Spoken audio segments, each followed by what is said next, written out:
종종 우리가 이 말씀을 공부할 때 구호로 여기는 경우가 되게 많아요. 구호. 일어나라! 이렇게 막. 근데 이제 구호를 열심히 외쳤는데 잘 안 일어나죠. 잘 안 일어나지죠. 생각같이 안 일어나요. 이건 구호의 말씀은 아닌 것 같아요. 네? 어떻게 청년을 하나님께서, 예수님께서 이렇게 세우셨는가?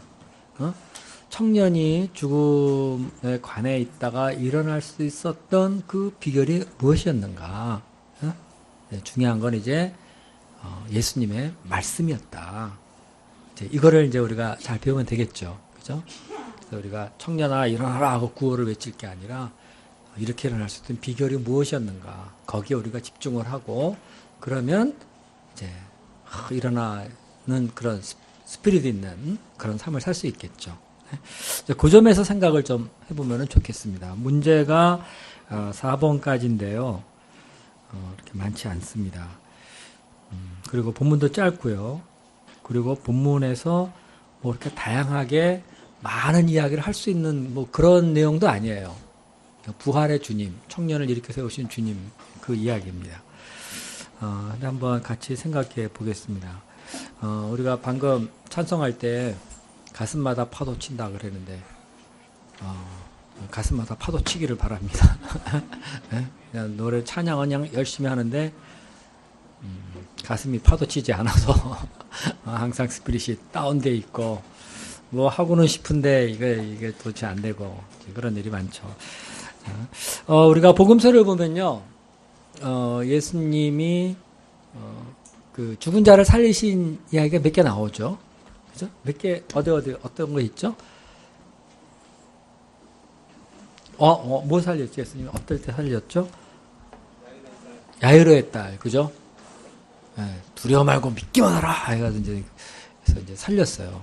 달리다고 하면서 그 다음에 또 나사로 지금 무덤에 들어가서 그 시체가 다 썩어서 냄새 나는데 예수님이 나사로야 나오라 해가지고 다 썩은 시체에게 말씀을 하니까 그대로 막 나왔죠.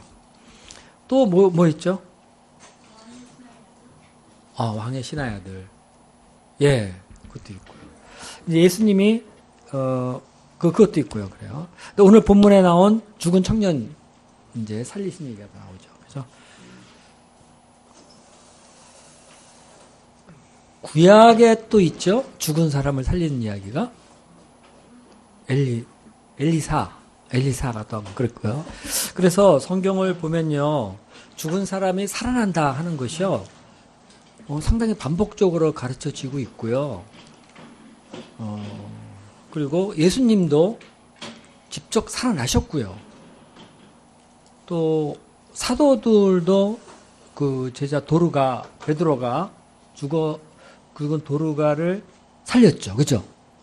그러니까 그 사람들의 세계 속에서는 죽으면은 모든 것이 끝이다, 이런 생각을 하고 이제 죽은 거에 대해서 더 이상 언급을 하지 않는데, 성경은요 상당히 반복적으로 죽은 사람이 살아난다, 살아날 수 있다, 이런 얘기를 하고 있고요. 그리고 또 이런 거를 기초로 해서 그 성경에는 부활의 메시지가 있어요. 그러니까 그 죽었다가 살아난다 하는 것은요, 우리 믿는 자들에게는 아주 뭐 특별한 그런 일이 아니에요. 너무나도 당연한 일이에요. 당연한 일. 다만 이제 믿지 않는 사람들에게 이제 죽음 자체가 주는 어두움이 있고요. 또 이제 죽음이 우리들에게 우리가 부활을 믿는다 하더라도 일시적인 이별의 아픔이 있고 슬픔이 있고, 그래서 좀 이제 슬픔을 가져다 주긴 하지만은, 그러나 우리 믿는 자들에게 이 죽음이라는 것은요, 부활하기 위해서 통과해야 되는 하나의 그 어떤 것이에요. 그런 점을 우리가 생각을 해보고요. 자, 그러면 그러나 오늘 그 내용을 이렇게 보면은 죽음으로 인한 절망하는 사람들과 그 어머니가 나오죠. 같이 한번 생각해 보면서요, 우리가 부활의 주에 대한 믿음을 새롭게 하고, 또 예수님의 말씀의 권세를 새롭게 의지해보는 그런 시간이 될 수 있도록. 그래서요, 예수님의 말씀을 우리가 사모하고 예수님의 말씀의 은혜가 우리 가운데 아주 충만해서 있죠. 사망 권세가 우리를 어떻게 지배하지 못하도록 끌고 다니지 못하도록 이렇게 투쟁을 해야 되지 않습니까? 말씀 투쟁 사모해야 되지 않는가 이런 생각이 듭니다. 자, 1번부터요 한번 해보겠습니다. 자, 뭐 문제가 4개인데 자원하는 사람이 하죠. 1번 누가 해보시겠습니까? 네? 네? 스테반 목사님? 왜 스테반을 괴롭혀? 네? 그러지 마요. 여기 앞에 앉은 건데 지금 큰 자기 부인하고 앉았는데 또 그것까지 시키면은 너무 잔인하잖아. 네?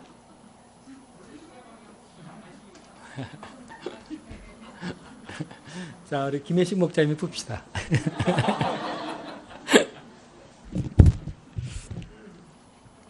한번 해보죠, 그냥.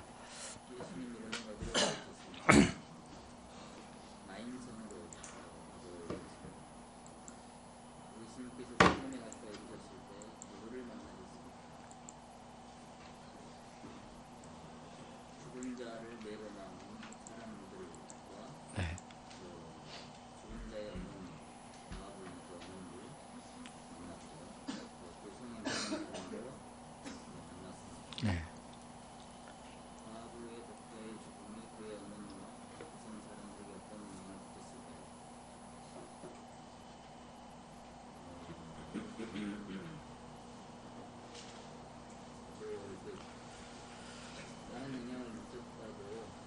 마이크를 줘요.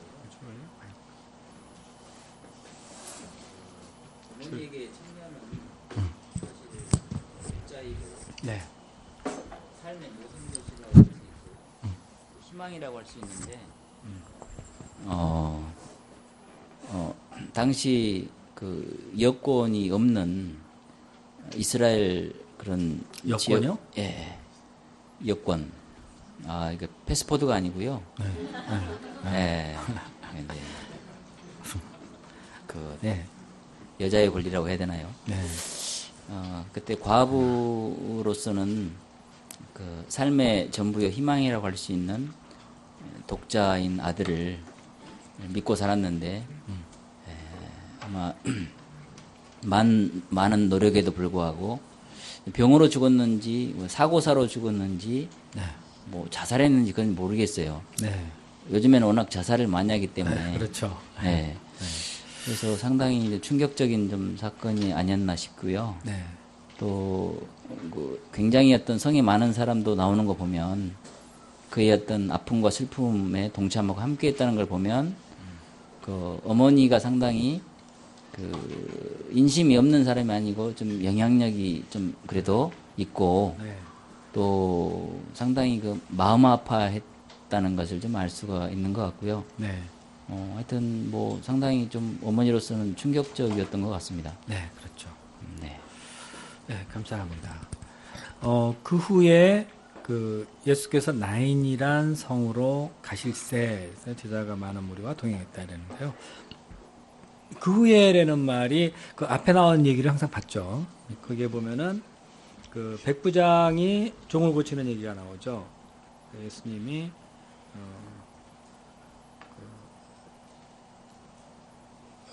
어디같이 그 백부장이 사랑하는 종이 병들어 죽겠다 그러면서 예수님께 나오죠. 그래서 그 예수님이 말씀만 하옵소서 이렇게 하면서 이제 고쳐줘요. 그죠? 그래서 이때 그 주변에 있는 사람들이 많이 놀라고 제자들도 상당히 감동을 받았을 거예요. 다 죽게 되어 있는 이 종을 살리는 걸 보고 큰 감동을 받고 제자들도 더 스피릿이 충만해서 막 예수님을 따라서 쫙 이렇게 행진을 하고 있는 거죠, 지금요. 그러니까 이게 생명의 행진이다. 뭐 이렇게 해도 될 것 같아요. 근데 이제 이들이 이렇게 가다가 나인성으로 이제 이렇게 방향을 잡고 가는데 요 나인성이 그 나사렛에서 남쪽으로 조금 떨어져 있는 데에 있어요. 요 나인이라는 뜻이 뭐죠?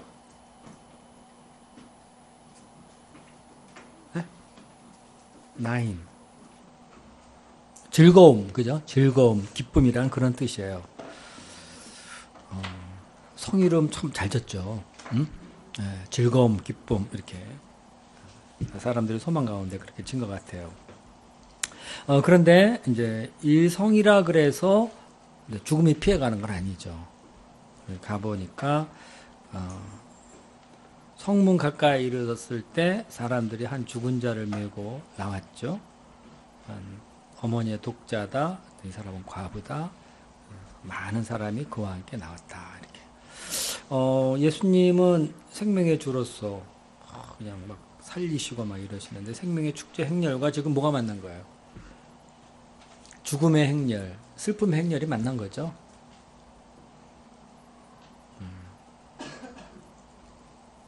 자, 근데 죽은 사람이 누구냐 하면은 청년이었죠, 그죠? 과부의 아들이다 그랬어요. 자, 이게 과부의 외아들이다 이렇게 얘기를 하고 있는데요. 자, 이 어머니나 그 주변에서 이걸 보는 사람들이 얼마나 슬퍼했을까 한번 생각해 볼까요?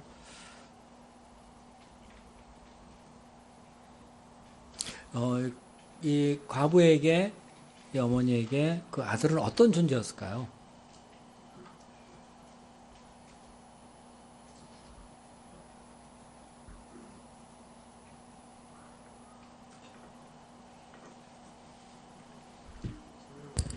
생명과도. 네. 남석현 목사님 드디어 말했습니다. 네. 생명과도 같은 그런 존재도 또, 정말 자기 생명과도 바꿀 수 없는 그런 존재죠. 그죠?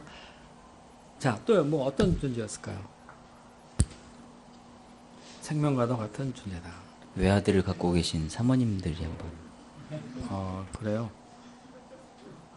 그럼 이런 사모님 얘기해야 되겠네.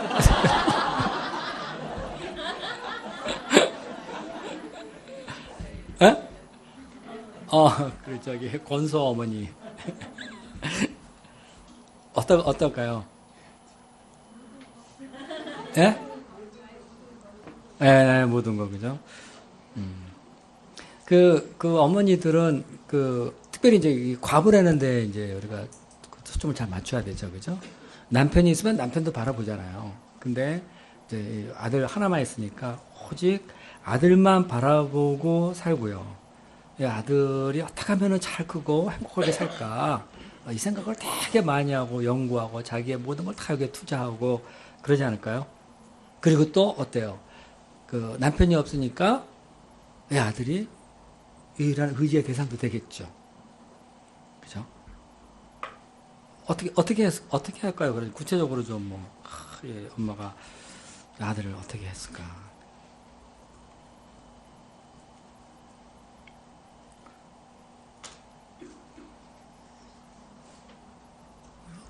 가장 좋은 맛있는 것만 먹이려고 했었을 것 같아요. 그러지 않았을까요? 또 뭐 있을까요? 어떻게 진민경 어떻게? 그래도 좀 과부 제가 과부의 신명을 잘 모르겠지만 혼자 사는 분이면 혼자 사는 분의 자식이면 좋은 거 입히고 좋은 거 해주고 그렇죠. 그러겠죠, 그렇죠? 스마트폰 새거 나면 바로 교체해주고 이래가면서 원하는 대로 막 해줘가면서 아주 그냥 참 귀하게 했을 거예요. 귀하게 이렇게 키워주고 사랑해주고 그랬을 거예요. 근데 이 아들이 어느 날 갑자기 죽었습니다. 죽었다 이러겠지 말이요. 죽으면 끝이에요. 그냥 며칠 장례 이렇게 치르고 그 다음에 이제 무덤에 들어가야 돼요. 끝이에요. 근데 그 아들이 죽었어요, 그렇게. 자, 이 귀한 독자가 이렇게 죽었다. 예상치 못한 죽음 같은데. 어떻게 다 죽었을까요? 이제 우리 나름대로 상상을 한번 해봅시다. 그냥 죽었는데 어머니의 충격이 어땠을까? 이러면 잘 안 오니까 어떻게 하다가 죽게 됐을까?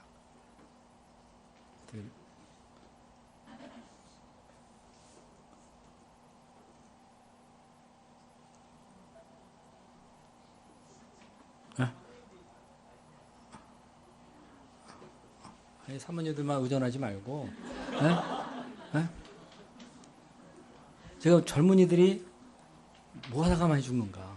그거 한번 해봅시다. 아, 메르스 때문에 죽었다. 메르스. 네, 그렇게. 또, 뭐 있을까요?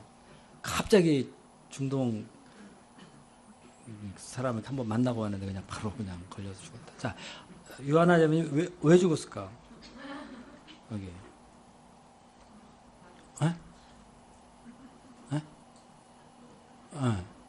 군대 갔다가 죽다. 군대 갔다가 죽다. 그래서 군대, 그것도 맞아요. 군대가 험해가지고. 또, 뭐 있어요? 막 스펙 쌓는다고 밤새 공부하다가, 그래서 어느 날 딱 이렇게 죽는 사람 있죠. 그죠? 공부하다가 죽는 사람 있어요. 언젠가 그 신문에 서강대 여학생인데, 나 전공을 몇 개 하더라. 3중 전공? 지독하게 내가 죽었어요. 공부하다가. 이렇게 그런 공부하는 거 보면은 부모님이 얼마나 좀 잘 살아라 그러면서도 참 이렇게 열심히 살고 그러면은 자랑스러워하기도 하고 그러겠죠. 그죠? 참 금이 오기야 이렇게 환경을 만들어주면서 공부하게 하고. 또 혹은 이제 아들이 어느 날 딱 들어더니 나 정규직 됐어요. 막 이러고 했는데 그날 그냥 친구하고 파티하다가 죽어버려 술 마시고. 그럴 수도 있어요. 어쨌든요, 예상치 못한 죽음이 정문에게 갑자기 다가온 거였어요. 그래서 이때의 그 어머니의 충격이 어땠을까? 청년인데, 청년. 예? 그 어머니들은 자기 자녀들이 잘 커서 결혼도 잘하고 자녀도 잘 낳고 참 인생 전체를 행복하게 쫙 살기를 원하잖아요. 그러라고 젊었을 때, 청년 때, 이것도 도와주고 저것도 도와주고 막 이런단 말이에요. 그래서 그 어머니들의 그 머릿속에는 자녀가 어떤 코스를 밟아서 참 행복하게 살 걸 생각하면서 그냥 흐뭇해하고 막 그러는데, 젊은 날 탁 죽어버렸습니다. 그 충격이 어땠을까? 어땠을까요? 이게 참 계속 이런 얘기만 참 하는데. 어땠을까요? 우리 저기 하영이 한번 해볼까? 어땠을까요, 어머니가? 갑자기 죽으면.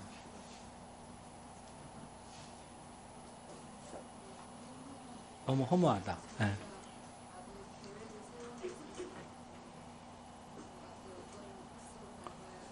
네. 그렇죠. 네. 그러죠. 그럴 것 같아요. 그죠? 그다 모든 것을 다 쏟아붓고 정성을 들여서 키우고 거기다 뭐 자녀 어떻게 교육시키는 계획도 다 잡고 뭐 이렇게 했는데 아들이 갑자기 딱 이렇게 죽어버리면요 살 이유가 없어져 버리는 거죠. 갑자기요. 그죠? 그러잖아요. 여기 보면은 예수님이 그 어머니에게 어디갔냐? 그 한 어머니의 독자요. 그 어머니는 과부를 알다. 어머니라는 말 쓰고 있잖아요. 어머니, mother 이 말을 쓰고 있는데 이 mother라는 거는요 자녀를 위해 사는 사람. 네? 그렇죠. 한번 정성을 기울여 이렇게 하는데 자녀가 존재 의미인데 이 아들이 이렇게 죽었으니까 그러니까 이제 희망이 없는 거죠. 살아야 할 이유도 없고요. 그러니까 이 여인이 지금 죽음으로 인해서 큰 슬픔을 겪고 있어요. 이 여인이 겪는 그 죽음으로 인한 슬픔 뭐가 있었죠? 먼저 과부였으니까 이 죽음이 남편을 뺏어갔어요. 남편을 뺏어갔는데 얼마 있다가 그 독사행자 외아들까지 뺏어가 버렸어요. 이 참 죽음이라는 것이 이 어머니에게 너무나 운명적이었을 것 같은 그런 생각이 듭니다. 너무나 운명적이었죠. 슬프고 너무 막 고통스러웠을 것 같아요. 양재기 목장님 어떻게 한 말씀 해보시죠. 나만 얘기하려니까.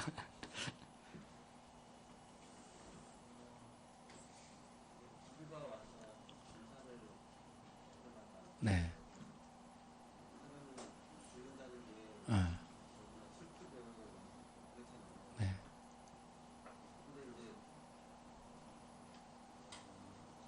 제 기억 속에 되게 슬픈 특히나 이렇게 슬펐던 장례식이 하나 있는데 그때도 아마 그중에 어머니가 가보셨던 것 같아요. 네. 그 센터 그걸 만나서 그분 어머니가 그 장례식에서 슬퍼하시는 걸 봤던 것 같은데 너무 네. 그렇죠.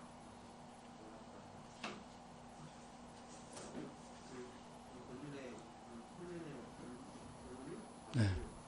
너무너무 슬퍼했을 것 같아요. 네. 그렇죠. 네. 너무 마음이 아파요. 네. 그 우리 어른들이 돌아가실 때 80세 넘으면 뭐 호상이다. 그래서 뭐 슬퍼하는 거 아니다. 막 이렇게 해서 장례식도 뭐 그렇게 가는 데가 있어요. 예? 그러나 이 경우는 다른 것 같아요.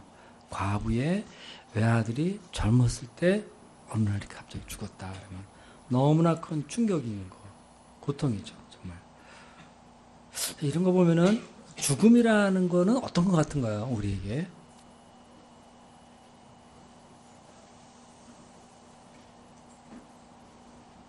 죽음이 뭔가요? 그리고 죽음에 대해서 이렇게 딱 한마디로 딱 뭐라고 또 말도 하잖아. 그런 거 있죠. 뭔가요, 죽음이? 네, 가장 잔인하다. 그래서 맞아요. 가장 잔인한 게 그 죽음이에요. 예. 아, 살만해지면 죽죠. 맞아요. 예. 참. 살만한데 죽는다니까 좀 이상하다. 죽을만할 때 죽는다 그러면 이상한데 살만하다 싶으면 죽죠, 그렇죠? 아, 그 참. 네.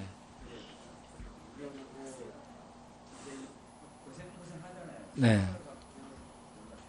네. 네. 이제 좀 살만하는데 살만해지니까 네. 이제 주민을 뺏어가니까 네. 그렇죠.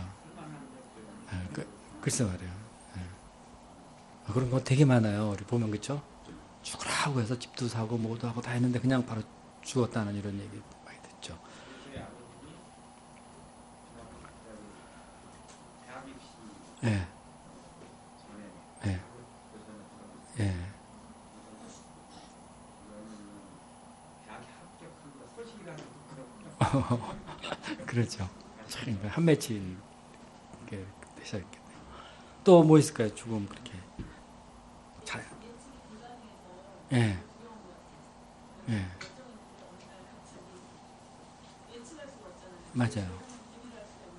예. 예. 그래요. 그렇죠. 예. 그런 것 같아요. 예측을 하면 좀 준비를 하는데. 근데 이 젊은이를, 그 젊은 아들을 막 키우면서 그 예측을 할까요? 그런 거 안 하죠. 예? 정말 예고 없이 퍽 찾아와가지고, 또요.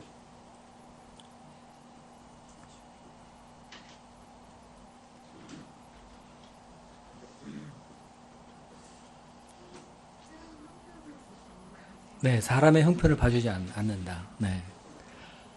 그렇죠? 네. 죽음은 아무나 와서 그냥 막 치죠. 다윗이 말했죠. 칼은 이 사람도 치고 저 사람도 친다고 막 그래. 네, 그렇죠. 형편을 봐주지도 않고. 또 뭐 있어요? 죽음.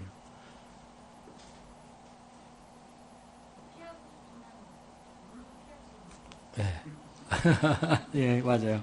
피할 수 없는 거. 누구든지 피할 수 없죠. 그, 진시황 불로초 구한 거 있잖아요.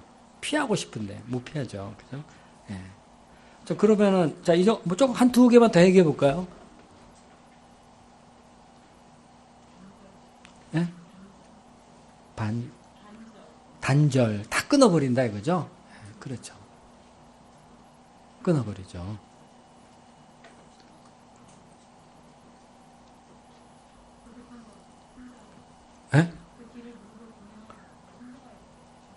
죽음의 길.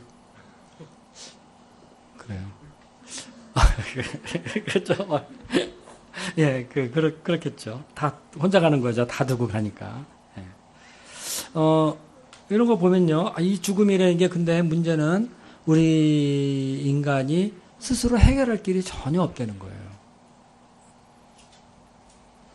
그야말로 사람을 안 가리고 때를 안 가리고 예고도 없이 갑자기 와서 모든 것을 쳐서 뺏어가 버리면 데리고 가 버리고 그리고 사람에게 남겨주는 건 슬픔만 남겨줘요. 죽음은 가면서 뭐 좋은 거 남겨주고 그런 거 아니에요. 그러니까 죽음을 뭐라 그러죠? 그냥 우리 흔히 그 모든 사람을 지배하는 폭군과 같은 그런 것이다. 그래서 죽음 자체에 대해서 죽음이 가져다주는 그런 모든 고통과 슬픔 때문에 죽음 자체에 대해서 분노하는 막 이런 사람들 있죠, 그죠? 문학가들 이렇게 보면 그런 글을 많이 써요. 죽음 자체에 대한 분노를 막 하고 그래요.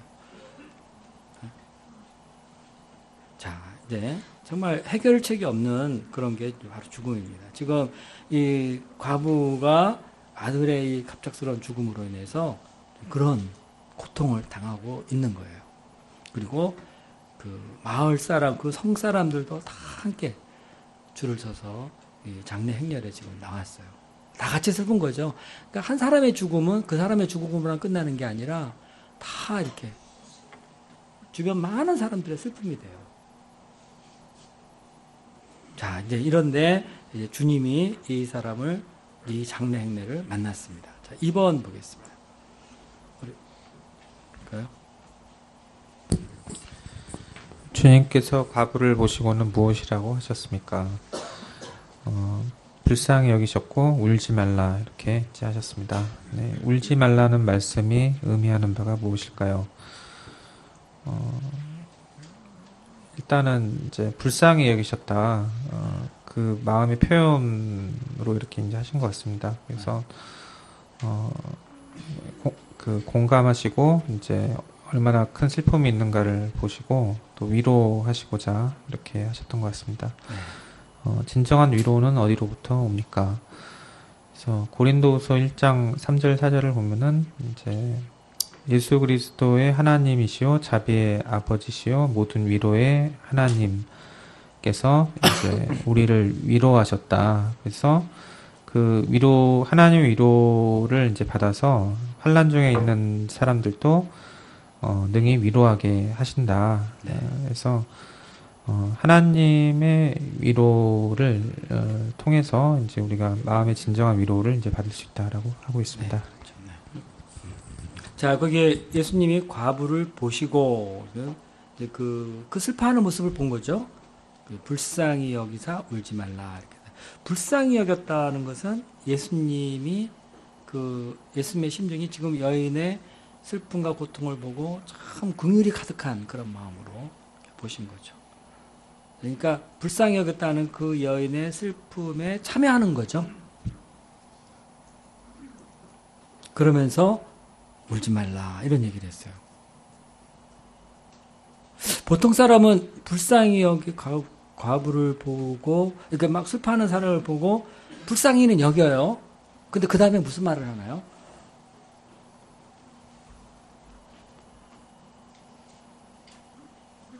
에? 뭐라고 얘기해요? 크게 얘기해요. 뭐라고 얘기하죠? 막 장례식장 가서 막 슬피 우는 사람을 보고 불쌍하다. 그 다음에 무슨 얘기를 해요? 에? 어쩌겠니? 에? 이제 끝나겠니? 어쩌겠냐? 인정해야 돼. 그럼 맞지 않을까? 맞을 것 같은데, 이 사람이 지금 슬픈데 와가지고 별소리 나간다고 지금. 희망적인 말을 하는 것 같아요. 어떤 말?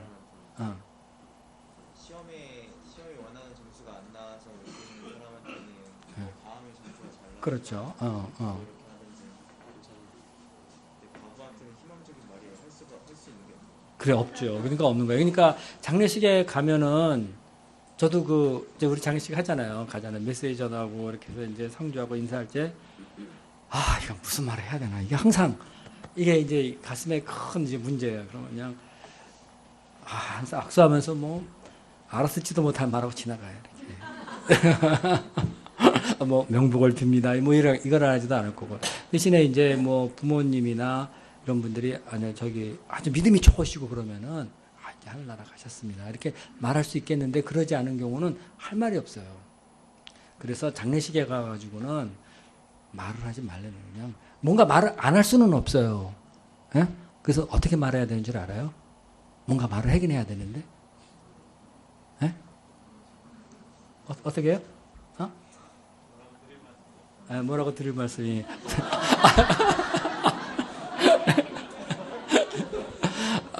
근데 누군가 그러더라고. 이렇게 지나가는. 뭔가 말을 했는데, 분명히 말할 수 있는 게 없어요. 그러니까, 이렇게 지나가라고 그냥 악수하고, 할 말이 없는 거죠. 이렇게 할 때. 근데 예수님은 울지 말라. 이런 얘기를 하셨어요. 지금 어떻게 안 울 수 없는 상황이잖아요. 근데 이게 울지 말라 그러면은 적어도 뭔가 이게 뭔가 줄 수 있으니까. 뭐 가령 아까 지금 우리 진민정 형님이 말했듯이 뭐 시험을 못 봤다 그러면은 울지 말라. 내년에 뭐 있다 해서 희망의 얘기를 할 수 있어요. 살아있는 이야기라면은. 근데 울지 말라 이렇게 하는 건 이거는 살아있는 경우에 그 뭔가를 해줄 수 있는데 쓰는 말 아닌가? 근데 이거 지금 과부에게 울지 말라 이런 얘기 하는 거는요. 보통 사람은 할 수 있는 말이 아니죠. 그죠? 오히려 좀 이렇게 슬픈 사람에게 좀 더 적극적으로 뭔가 하는 사람은 많이 우십시오. 많이 우십시오. 이런 얘기를 하죠. 차라리 그걸 하죠. 그죠? 울지 말라는 말은 정말 어렵습니다. 그래서 막 슬퍼하는 사람 많이 울게 내버려 두라고 많이 우십시오. 이러면서 그 답답하고 슬픈 걸 울음으로 다 해소하러 이렇게 이제 얘기하는 건데요. 사실 어떠한 말도 사람의 말도 진정한 위로는 될 수 없습니다. 왜냐하면은 죽음으로 말미암은 그 슬픔과 고통 그 자체는 누구도 해결해 줄 수 없기 때문에 방안이 없어요. 근데 예수님은 이 여인의 이 슬픈 문제를 근본적으로 해결해 주실 수 있으신 분이시죠. 그리고 해결해 주시고자 하시기 때문에 울지 말라. 이게는 내가 너의 눈에서 눈물을 씻어주겠다. 울지 않게 하겠다. 이 문제 해결해 주겠다. 이런 얘기예요. 그러니까 죽음은 사람들에게 희망과 가능성, 이런 행복을 다 뺏어가지만 예수님은 다 회복시켜 주시는 거죠. 죽음으로 인한 모든 걸 다 회복시켜 주십니다. 그러니까 이 말에 의하면은 예수님은 인간의 모든 슬픔과 고통의 문제를 근본적으로 해결해 줄 수 있는 그런 분이시라는 겁니다. 그러니까 예수님의 말씀만이 우리 사람들에게 진정한 위로가 되죠. 예수님의 말씀과 예수님의 은혜와 능력만이 사람들의 진정한 위로, 해결책이 되는 거예요.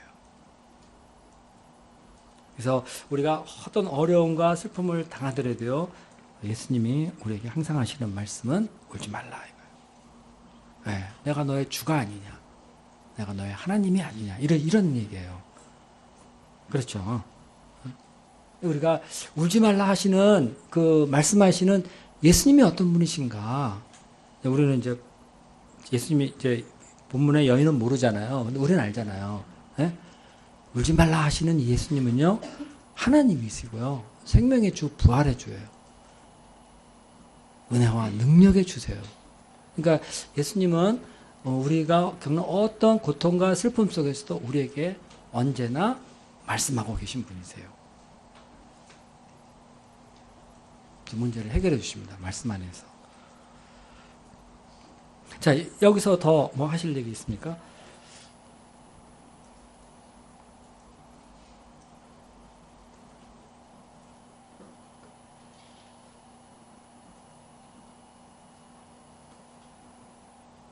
자, 뭐 이렇게 여기에서 하실 얘기 없어요? 네, 사실 당시에 죽는 사람들이 많았습니다. 네, 네, 그리고 지금 본문의 상황에서는 특별히 예수님께서 진짜 무덤으로 나오는 네, 그래서 우연히 이렇게 마주쳐서 네, 살려주신 건데 네.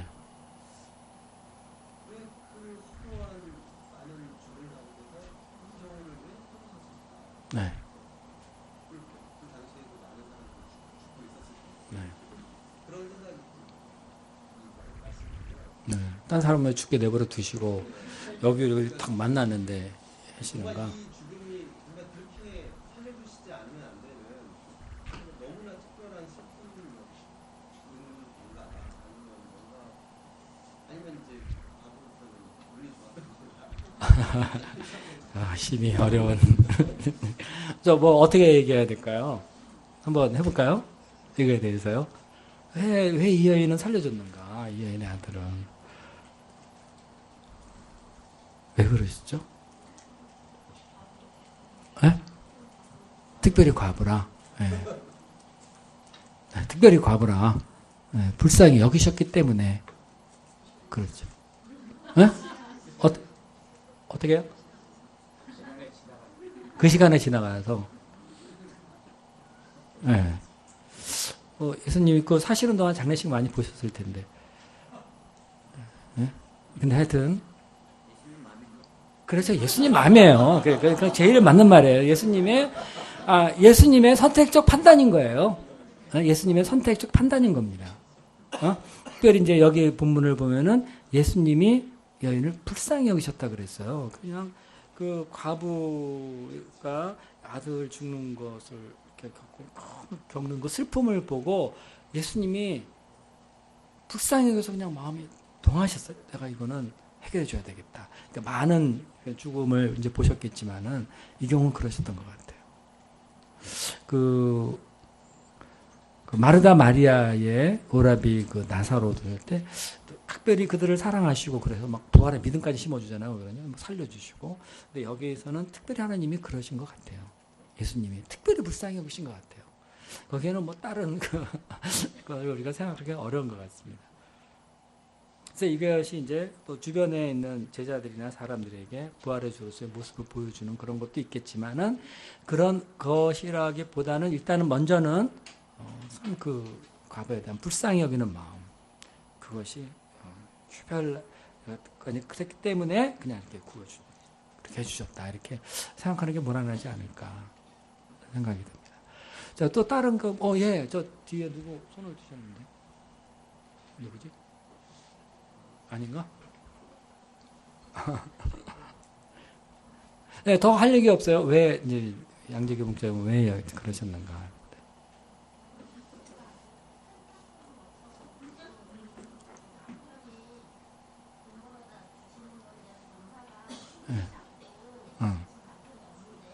네, 없어요?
예.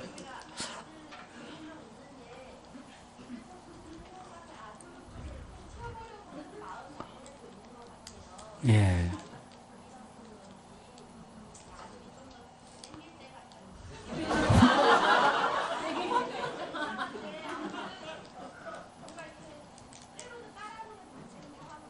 네.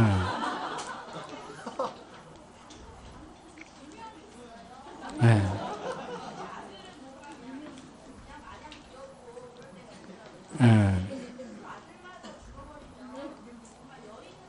네, 예. 그렇죠. 네. 네, 네.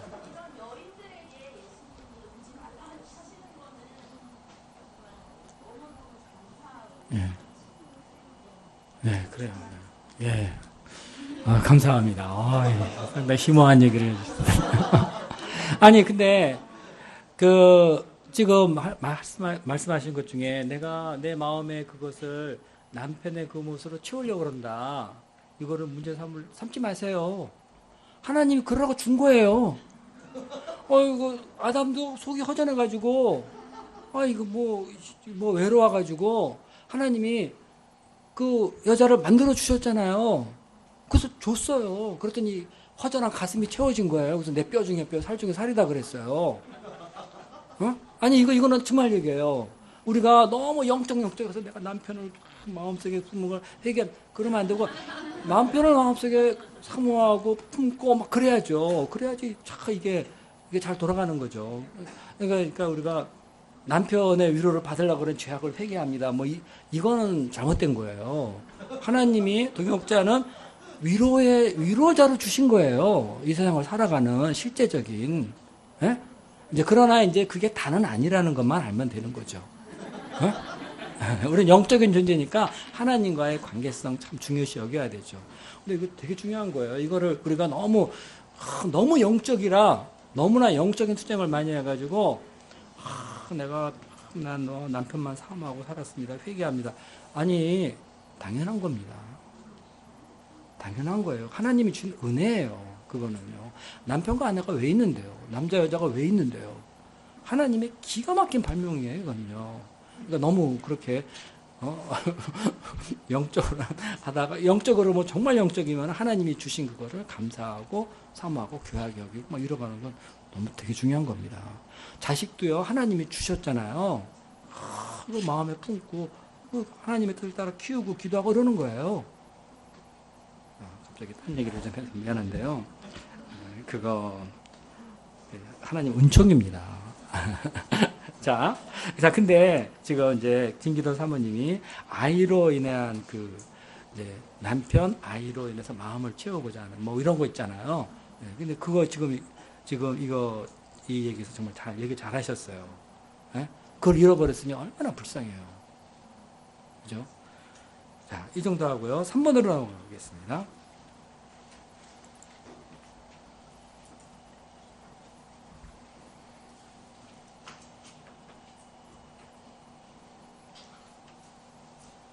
자, 3번에 다니엘 목사님 주실래요? 14, 15절을 읽어보십시오. 가까이 가서 그 관에 손을 대시니 맨자들이 서는지라. 예수께서 이르시되 청년아 내가 내게 말하노니 일어나라 하시매 죽었던 자가 일어나 앉고 말도 하거늘 예수께서 그를 어머니에게 주시니. 네. 일어났습니다. 죽었던 자가 네. 일어나고 또 예수님께서 그를 어머니에게 주셨습니다. 네. 청년아 일어나라는 예수님의 말씀이 그 청년에게 어떤 의미를 줄까요? 문자 그대로 죽었던 청년이 이제 일어나는 그런 걸 수도 있고, 아니면 좀 더 어떤 의미적인 거를 부여한다면 기존에 있던 어떤 자신을 이렇게 누르던 그런 어둠의 어떤 그런 것들을 극복하는 그런 걸로 볼 수도 있고 그런 것 같습니다. 근데 일단 그 청년에게는 죽었던 그 존재가 살아나는 존재로 변화되는 그런 의미가 있는 것 같습니다. 네. 이 말씀이 오늘날 젊은이들에게는 어떻게 적용될 수 있을까요? 의미적으로 본다면 요즘 저번에 신문 보니까는 10명 중에서 2명만이 노력하고 제가 열심히 살면 자기 인생을 바꿀 수 있다 이렇게 대답을 했다고 하더라고요. 그래요? 8명은 바꿀 수 없는 굉장히 이제 운명적이고 요즘 수저론 한창 나오는데, 그러니까 젊은이들이 그렇게 생각하는 것 같아요. 많이. 그래서 공무원 열풍 엄청 불고, 그러니까 이제 처음서부터 인생을 시작하는데 처음서부터 안정적인 것만 먹고 사는 것만 생각하는 그런 게 많이 있지 않나. 네. 그래서 우선 뭐전 개인적으로는 조금 안타까운데 너무 이렇게 안정적인 것만 추구하는 게 아닌가. 네. 두려움과 어떤 불안감 뭐 그런 것 때문에 근데 그거를 한번 좀 다시 생각해 보면 좋지 않나 그런 생각이 듭니다. 네. 이 사건 예수님에 대해 말하는 바가 무엇일까요?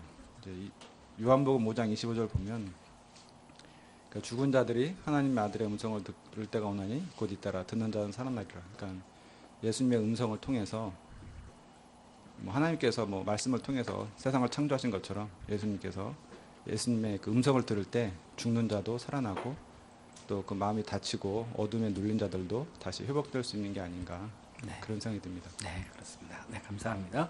자, 가까이 가서, 그러니까 울지 말라 그러고 나서, 이제, 가까이 가서, 멀리가 아니라 가까이 다가가는 거죠. 가까이 가서 관에 손을 대셨다. 이렇게. 원래 그 예수님은, 그러니까 죽은, 그 관에는 손을 대는 게 아니죠. 그죠? 유대에서 율법에 의하면요. 죽은 자에 관계된 것은 관에 손을 이렇게 대게 되면 부정하게 돼요. 예수님이 여기서 딱 대게 되면 이거 부정해지잖아요. 그 죄의 결과로 죽음이 온 것이다. 그렇기 때문에 이 죽음이 있는 그 관 이런 거를 대는 것 자체를 그 율법에서는 금하고 있고 그러죠. 그러나 어때요? 예수님은요 율법 위에 계신 분이시죠. 생명의 주님이시고요. 율법의 주가 되세요. 율법을 만드신 분이세요. 그렇기 때문에 예수님은 이때 주로서 다가가셔서 특별히 여인의 슬픔과 눈물을 씻어주고자 울지 말라 이렇게 말씀하셨잖아요. 다가가서 해결해 주시려고 하신 거예요. 그래서 이제 거기 어떻게 됐죠? 손을 대시니 맨 자들이 서는지라 이렇게 얘기했어요.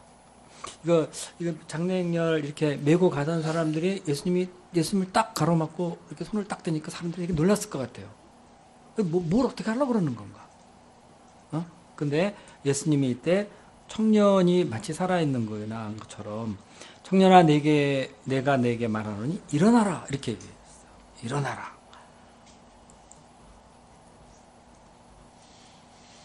그렇게 하니까 죽었던 자가 일어나 앉아서 말도 하고 그래서 예수님이 그를 어머니에게 주셨죠. 자, 어떻게 일어날 수 있었을까요? 이 사람이요. 청년이 일어날 수 있었던 뭘까? 이렇게. 청년이 스피릿을 찾았나요? 어떻게 다시 일어났죠?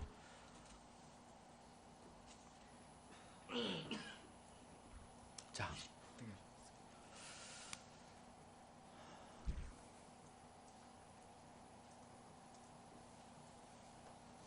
예은이 한마디 안 할래?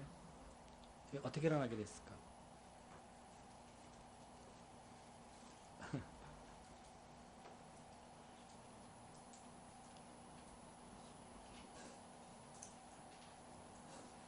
자, 어떻게 일어났을까?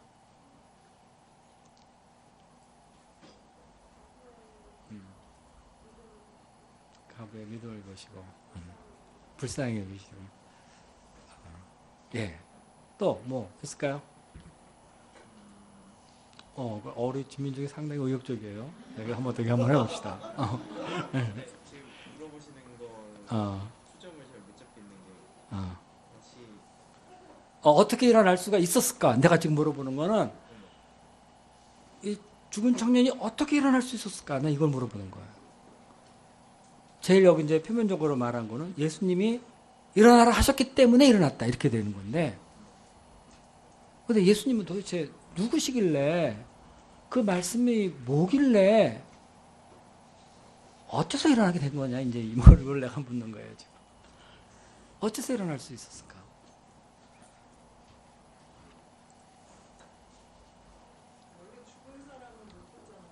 예.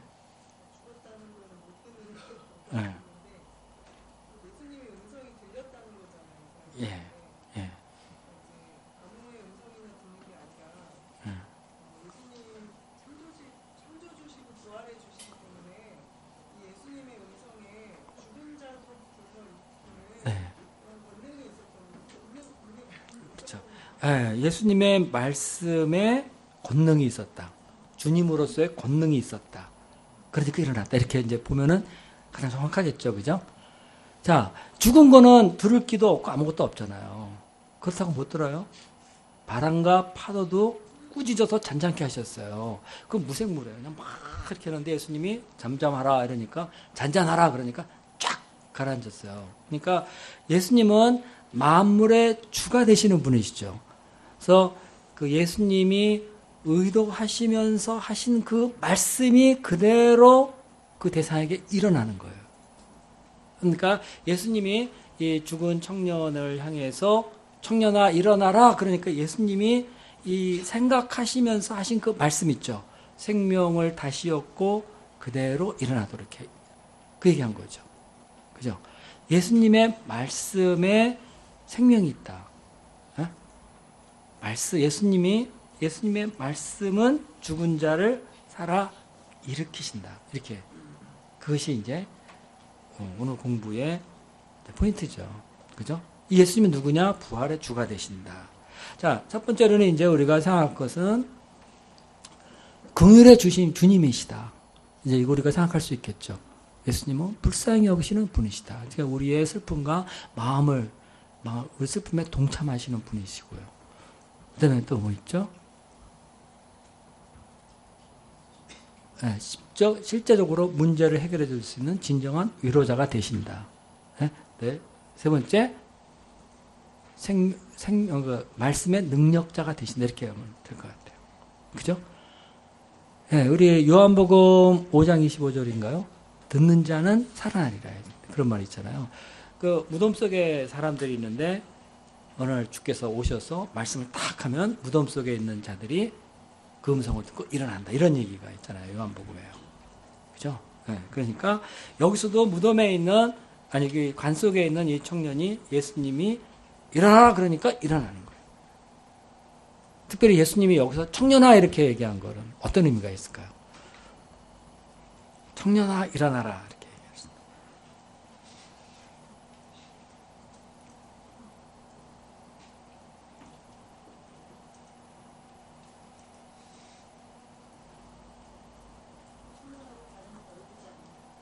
네, 그렇죠. 그러니까 너 이렇게 젊은 날에 이렇게 누워가지고 어머니를 슬프게 하느냐? 이제 꾸짖듯이 일어나라 이렇게 청년아 일어나라 해서 넌 아직 더 살아야 된다 이러면서 예수님이 다시 일으켜 세우신 거죠, 그죠? 아주 스피릿 있게 너 젊게 열심히 살면서 어머니도 기쁘게 하고 조국 이스라엘에서도 막 일도 하고 주님을 위해서 일도 해야 되는데 너 너무 이렇게 일찍 죽어가지고 사람을 다 슬프게 하냐? 청년아 일어나라! 생명의 말씀으로 예수님의 권위로 주로서 이 사람을 일으켜 세운 거죠. 그죠? 청년아 일어나라! 예. 달리다고 했잖아. 예. 노인이었으면 노인아 일어나라. 그거 다 의미가 뭐 됐겠죠? 노인아, 네가 나이가 돼서 그랬지만 그래도 일어날 수 있다. 일어나라, 노인아, 이럴 수 있겠죠. 이름을 몰라서 지금 알겠습니다. 이거 예수님이 이름을 몰라서 그랬다는 게 맞을까요? 어떻게 이거 지금 심각한 또 문제가 생겼어요. 이거 아주 심각한 신학적 문제가 나왔습니다. 이름을 몰라서 청년아 그런 것인가? 네? 청년에 대한 문제의식을 가지고 청년아 그런 것인가? 청년에 대한 문제의식을 가지셨다면요. 네. 노인이 들어서도 노인한테 청년아 일어나라 하셨습니다. 그렇지. 청년도 늙는다는 건 숫자에 불과하다 뭐 이런 얘기도 있어요. 그런데 이제 예수님이 노인을 일으켜 세우고자 하셨다면 뭐 어떻게든지 하셨겠죠. 근데 내가 보기 여기서는 어때요? 청년이라는 거에 각별한 의미가 있지 않을까요? 특별히 그러니까 그 과부의 아들인데 청년이 지금 그렇게 죽었으니까 너무 슬프게 어머님을 너무 슬프게 하고 있잖아요. 예? 본인이 뭐 원해서 죽고 그런 건 아니겠지만 그렇게 하고 있잖아요. 그래서 예수님이 그걸 보시고 청년아 일어나라 이렇게 한 거는 일어나서 힘있게 어머님도 기쁘게 하고 공부도 열심히 하고 뭐 이렇게 그런 삶을 살아라. 지금 그런 거 아닌가요? 누워있지 마라. 이렇게 하면서. 어머님을 위해서 살아라. 이런 얘기죠. 청년이라는 말에 의미가 있는 것 같아요. 그죠? 청년이 청년답게 지금 살아야 되는데 너무 일찍 죽었다. 일어나라. 이렇게 하는 거예요. 그 얘기가 맞는 것 같은데요. 자, 이 청년이라는 것은요, 한 인생 중에서 가장 아름다운 시기죠. 꿈을 갖고 있는 그런 때고요. 아주 에너지가 많은 때고요. 밤늦게까지 공부하고 막 그러는 나이가 이 청년 때예요. 공부 잔뜩 하고 또 밤늦게 공부하다가 졸리면 장과 싸워야 돼 그러면서 농구공 들고 나가서 그 야밤에 농구를 막 하고 또 다시 들어와서 공부하고 막 그러는 거예요. 그죠? 에너지가 넘치고 꿈이 있고 도전하고 막 이러는 것이 이제 청년이죠. 예수님이 지금 말씀하시는 건 바로 그 청년이에요.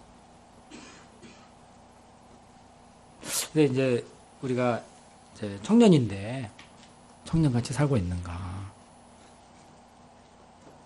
일단은요, 이거 이제 청년다운가? 예수님이 하시는 말은 청년아, 너 지금 이럴 때가 아닌데 너 죽어 있다. 어머님을 생각해야지 하면서 이렇게 세운 거, 일어나라 이렇게 한 거거든요. 청년으로서 부모님을 이렇게 뭐 어떻게 하라 이런 얘기인데 우리 청년이 어때야 되는 건가요? 그러니까 예수님이 생각하는 청년은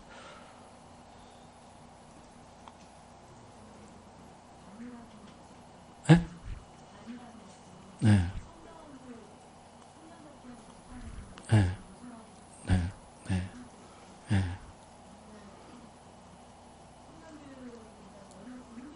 네. 네. 네.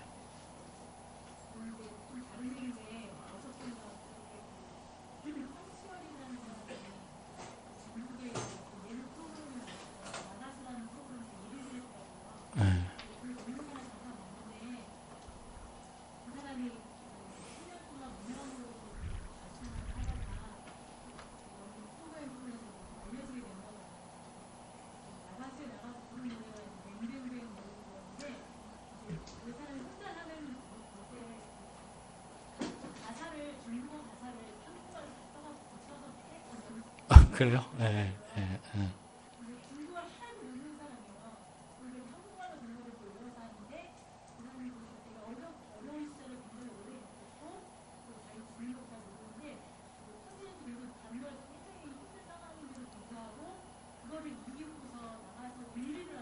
네.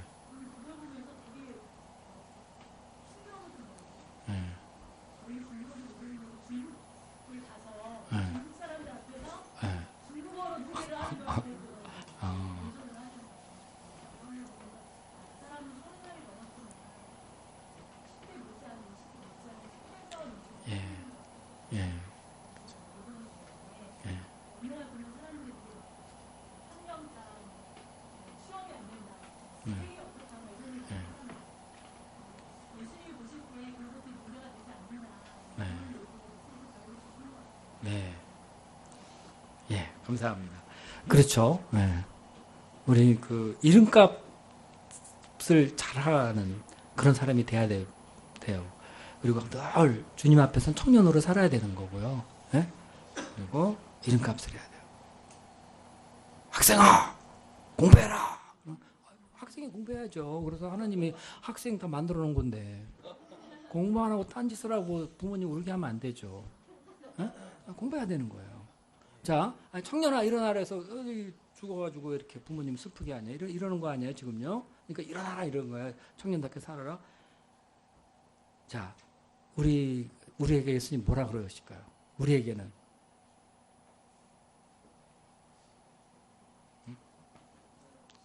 그래. 내가 원하는 말을 그래 알아서 먼저 해주셔가지고 목자야 피싱해라 하긴.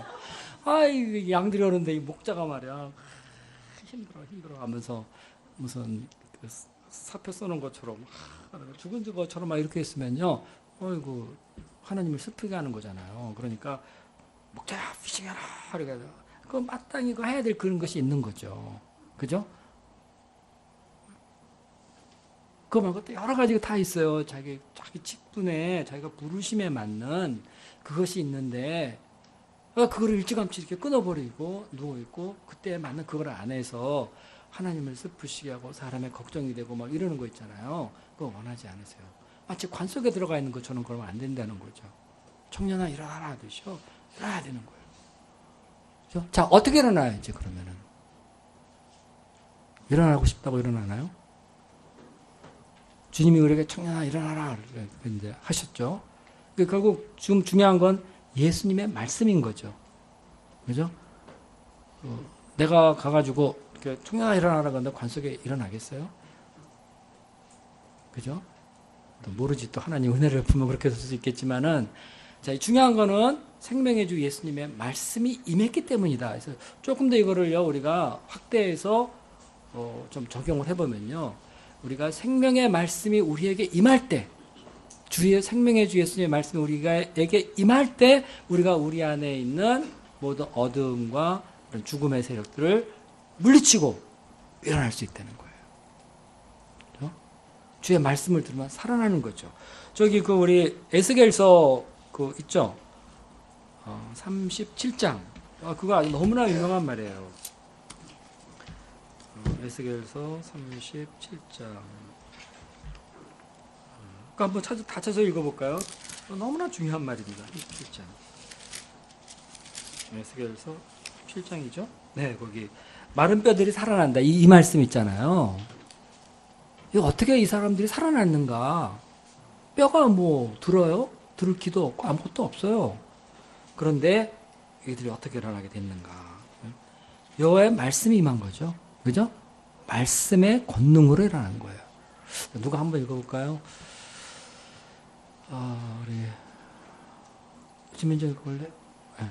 37장, 에스겔서 37장 1에서 10절까지 컨트롤로 한번 읽어볼까요?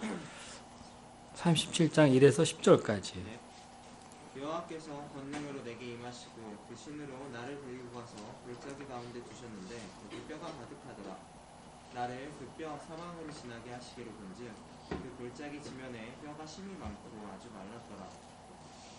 그가 내게 이르시되 인자야 이 뼈들이 능히 살겠느냐 하시기로 내가 대답하되 주 여호와여 주께서 아시나이다. 또 내게 이르시되 너는 이 모든 뼈에게 대언하여 이르기를 너희 마른 뼈들아 여호와의 말씀을 들을지어다. 주 여호와께서 이 뼈들에게 말씀하시기를 내가 생기로 너희에게 들어가게 하리니 너희가 살리라. 너희 위에 힘줄을 두고 살을 입히고 가죽으로 덮고 너희 속에 생기를 두리니 너희가 살리라. 또 나를 여호와인 줄 알리라 하셨다 하라. 이에 내가 명을 쫓아 대언하니 대언할 때 소리가 나고 움직이더니 이 뼈 저 뼈가 들어맞아서 뼈들이 서로 연락하더라. 내가 또 보니 그 뼈에 힘줄이 생기고 살이 오르며 그 위에 가죽이 덮이나 그 속에 생기는 없더라. 또 내게 이르시되 인자야 너는 생기를 향하여 대언하라. 생기에게 대언하여 이를 주 여호와의 말씀에 생기야 사방에서부터 와서 이 사망을 당한 자에게 불어서 살게 하라 하셨다 하라. 이에 내가 그 명대로 대언하였더니 생기가 그들에게 들어가매 그들이 곧 살아 일어나서 서는데 극히 큰 군대더라.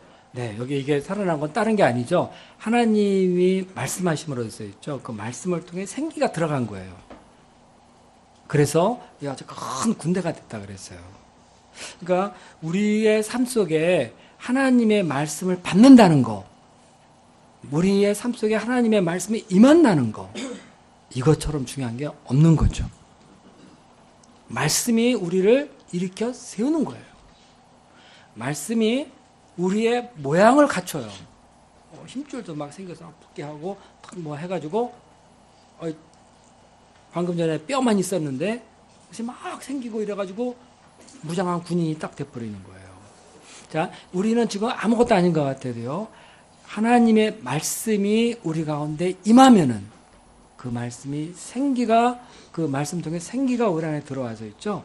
우리가 하나님이 쓰시기에 적합한 그런 하나님의 사람으로 변화되어 나가는 겁니다.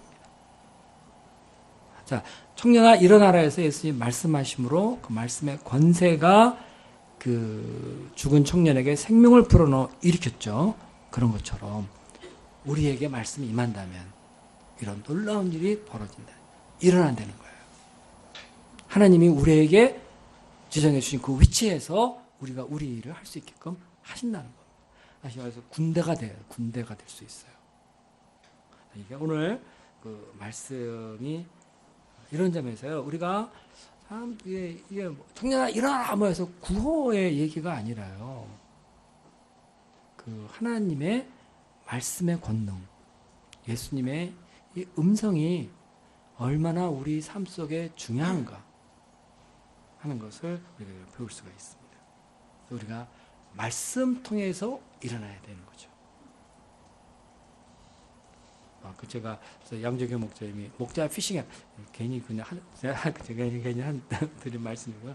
우리가 뭘 하든요, 자기 위치에서 하나님의 음성을 들어야 돼요. 그리고 그걸 감당하는 하고자 하는 소원 가운데 말씀을 받아야 됩니다. 그러면은 문제가 해결되는 거예요. 근데 말씀을 적당히 받다가 받고 그리고 말고 막 이러니까 말씀에 은혜가 있다 없다 이러니까 뭐 되는 게 없는 거죠. 우리가 말씀을 깊이 받을 수 있도록 봄학기 시작하면서 또 시작하면서 이렇게 말씀을 받고자 하는, 말씀을 간절히 사모하는 그런 사람이 돼야 될 것 같아요. 우리가 뭐 이런저런 할 일 많잖아요. 또 목자로서 양들도 살피고 여기에 다른 비결이 있는 게 아닙니다. 하나님의 말씀을 듣고 일어나면 되는 거죠. 그럼 다 되는 겁니다. 우리가 일어나야지. 네? 우리가 일어나야지. 주의 말씀을 듣고 생명을 얻고 일어나야지. 하나님 역사가 살아나고 가족이 살아나고 친구가 살아나고 다 살아나는 거예요. 그래서 우리 주변에 슬픔이 없어지는 겁니다. 관이 쪼개져 부서지고 사람이 일어나는 역사가 막 일어나는 겁니다. 오늘날 정말 이렇게 우리 시대를 보면요, 너무나 어려워가지고 정말 젊은이들이 자살도 하고요. 정말 너무 이렇게 걱정이 많아가지고 결혼도 안 하려고 그러고, 결혼하면 애도 안 낳으려고 그러고, 너무나 걱정이 많아요. 그래서 이게 걱정이죠. 우리 다 지금 다 온 나라 이제 국민들이 걱정하죠. 이 나라가 어떻게 될 것인가. 네? 참 이런 것이 그야말로 사람은 살아있지만은 마치 죽음의 행렬같이 걱정과 근심에 꽉 눌려가지고 소망이 없고 막 이렇게 되는 거죠. 그죠? 소망이 없는 거는 환경 때문에 그렇다 이렇게 생각을 하면은 그건 아니죠. 우리가 보는 관점은 그게 아니죠. 내가 하나님께 대한 믿음을 갖느냐 못 갖느냐 이 문제가 중요한 거죠. 환경 문제를 보면 우리는 안 되잖아요. 그죠? 그러니까 말씀을 받으면서 믿음을 가지고 세상을 다시 바라보면서 내가 무엇을 할 것인가 방향 갖고 나가는 참 중요한 것 같습니다. 그럴 때 우리가 이 죽음의 행렬을 멈춰서게 할 수 있고 그러면서 일어나는 역사가 우리 가운데 아주 충만할 수 있다고 생각이 됩니다. 그래서 우리가 이 세봄학기를 시작하면서요, 의욕도 좋고 구호도 좋고 다 좋지만요, 말씀의 권세자 생명의 주 예수님의 음성을 듣기에 힘쓰는 그런 역사를 좀 이루면 좋겠습니다. 그래서 말씀 공부도 열심히 하고 일용할 양식도 열심히 먹고 소감도 열심히 쓰고 이러면요 살아나요. 내가 살아나는 비결은 뭐 스펙을 쌓고 막 이래야 살아나는 거 절대로 아니에요. 스펙 쌓기로 하면 이미 우린 뒤져 있어요. 더 이상 뭐 그거 갖고 뭐 할 수 없어요. 우리가 이길 수 있는 비결은 말씀이에요. 말씀. 세상을 주관하시는 말씀. 그게 앞서가는 겁니다. 그러니까 열심히 말씀을 사모하면서 말씀 안에서 생명을 얻고 부활의 주를 만나고 일어나 도전하는 역사를 이룰 수 있도록 그렇게 하면 좋겠습니다.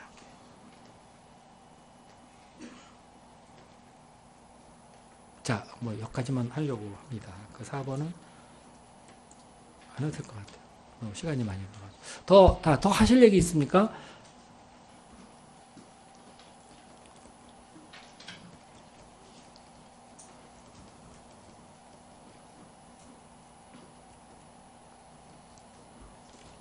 뭐 없어요? 끝낼까요? 또 주민정이 오늘 말을 많이 해요. 끝내자 하니까 네 그러고. 주민정 적극적인 참여를 했기 때문에 좀 상을 줘야 될 것 같아요. 뭘 주죠, 근데? 학생회에서 어떻게 학생회 예산이 있는 것 같은데 우리 예산부장 김문세께 한번 적극 참여자에게 상을 주는. 자, 기도하고 마치겠습니다. 하나님 아버지, 우리 주님께서 저희들에게 오늘 청년아 일어나라 귀한 말씀을 주셔서 감사합니다. 세상은 죽음의 권세가 지배하고 있습니다. 많은 사람들이 참 어둠 속에서, 슬픔 속에서, 운명 속에 참 고통하고 있습니다. 그러나 하나님 아버지, 저희가 주 예수 그리스도를 알 때 말씀의 권세를 알고 그 생명의 권세를 알 때 저희들이 모든 문제를 이겨나갈 수 있음을 깨닫습니다. 하나님 아버지, 특별히 청년아 일어나라 하고 말씀하신 우리 예수님을 인하여서 감사합니다. 아버지 하나님, 저희들이 참 마땅히 좀 지켜야 될 참 자리를 지키고 할 일을 하고 있는가 잘 살피고 참 저희들이 서로 청년과 같이 주의 말씀을 듣고 일어날 수 있도록 도와주시기를 간절히 기도합니다. 특별히 주의 말씀의 권세와 생명을 사모하는 우리들이 될 수 있도록 도와주셔서 금년 봄학기 우리 각 사람에게 말씀이 충만히 임하여 어느 때보다도 은혜와 권능을 덧입는 그런 학기 되도록 도와주시옵소서. 모든 거 감사하고 예수님의 이름으로 기도했습니다. 아멘.